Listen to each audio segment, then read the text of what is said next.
so excited to see what you all have achieved in the last few years. Your growth has been incredible, and I'm grateful for all of your hard work and sacrifice. A lot of that growth has been brought about by new people coming into the business to take advantage of our generous marketing plan and effective product line. So I thought I would take just a moment of your time to share with you a little bit about where Forever came from and where Forever is going. I've heard people describe this as our culture, but I think it's simply who we are. Several decades ago, I was an executive for a real estate development company called Del Webb. And at that time, there was a lot of excitement about a new business concept.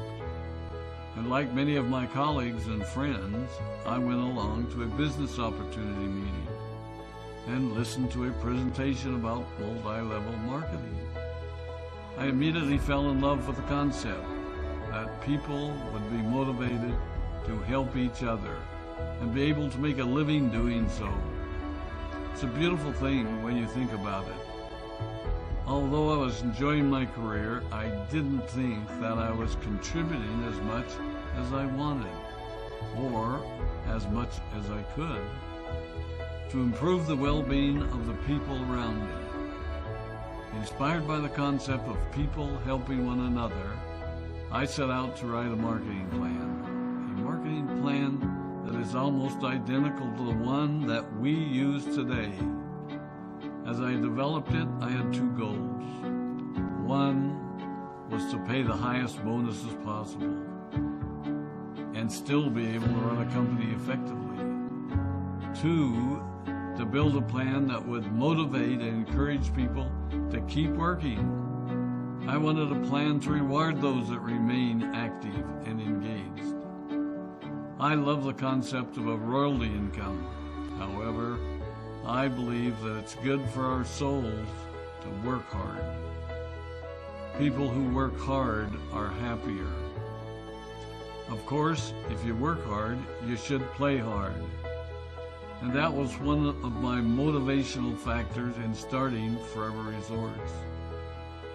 It was to give people the opportunity to spend time with their loved ones and experience the wonder of nature.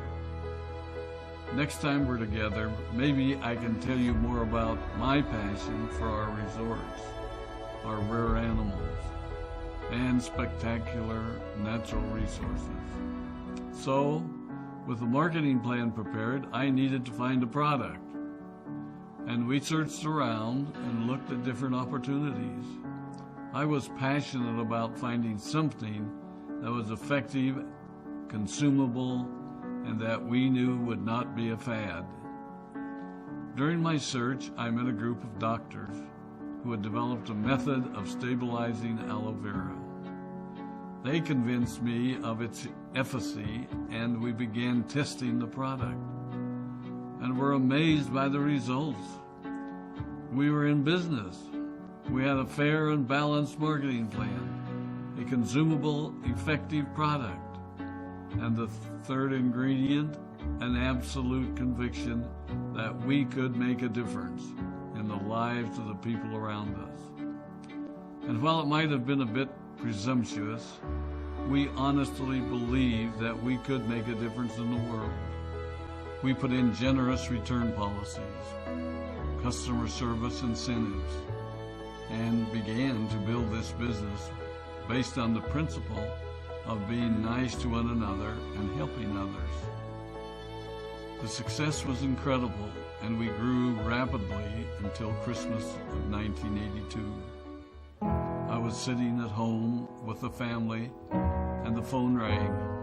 They informed me that there had been a freeze at our aloe plantations in Texas, and that all of our aloe was destroyed. I immediately went to the airport and flew to South Texas to see what we could do. I hoped and prayed that when I arrived, what I saw would be better than the news I'd received. But that wasn't to be the case. We had no aloe, and the business immediately began to suffer. There were some FBOs that left, but more importantly, there were those that stayed. It was a tough time for us. We put everything on the line to stay in business, and there were many sleepless nights. But we were convinced that what we were doing was right. We decided that this would never happen to us again. We flew out to the Dominican Republic and purchased as much land as we could and began planting aloe in one of the safest weather zones in the world. In addition to the acres of plantations in the Dominican Republic, we now have plantations in Mexico and South Texas. It was a tough lesson to learn. But during the tough times, we became stronger and we grew the most. We grow roots that strengthen us and help us to overcome the challenges and obstacles that life throws at us. I have learned that solid principles and core beliefs do not have a sell-by date. It is never old-fashioned or out of style to be nice to each other, to honor your commitments, and to treat people how you would wish to be treated. I recognize that many of you might not have heard about our beginnings, as you are new in the company. I am thrilled that you're part of our forever family, but I ask you to be mindful of the foundation upon which this company has been built. Forever was built on the principles of paying the highest bonuses possible, providing the most effective and highest quality of product, and empowering people to serve one another. There are no shortcuts to success in our business.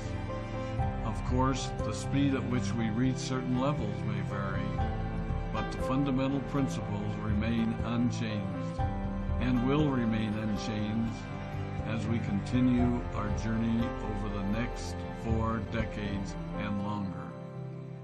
There will be times when a pathway will open up to you that will tempt you to take a shortcut, to buy a little more product than you may need, to make a purchase in someone else's name, or other ways in which we are tempted to give up what we want most for what we want now.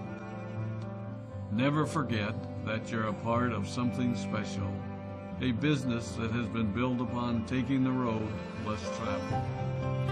It may not be as fast and as shiny as you might want it to be, but take it from me, the road less traveled is more rich, more wonderful, more fulfilling, and more lasting than you can ever imagine. We love you, we appreciate you, we are proud of you. My name is Rex and I am